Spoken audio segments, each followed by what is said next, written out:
తమిళనాడు రాజకీయాలలో సరికొత్త అధ్యాయం మొదలైంది. ఆ రాష్ట్ర ముఖ్యమంత్రి సి జోసెఫ్ విజయ్ ఈ రోజు ఎమ్మెల్యేగా ప్రమాణ స్వీకారం చేశారు. ఇటీవల జరిగిన ఎన్నికలలో 2 నియోజకవర్గాల నుండి విజయం సాధించిన విజయ్ ఏ నియోజకవర్గంలో కొనసాగుతారనే ఉత్కంఠకు తెరదించారు. పెరంబూర్ నియోజకవర్గం నుండే శాసనసభలో ప్రాతినిధ్యం వహించినట్లు ఆయన ప్రకటించారు.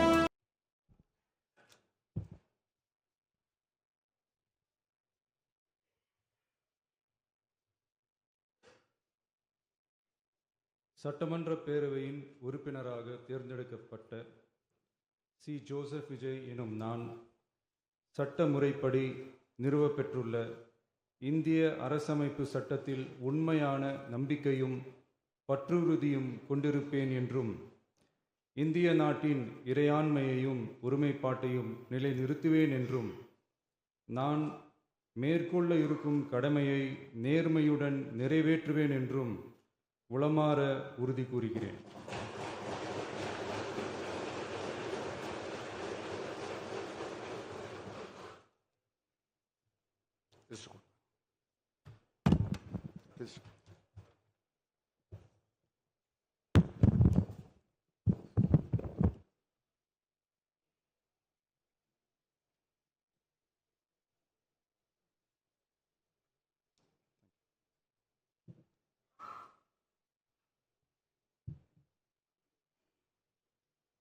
மாண்புமிகு திரு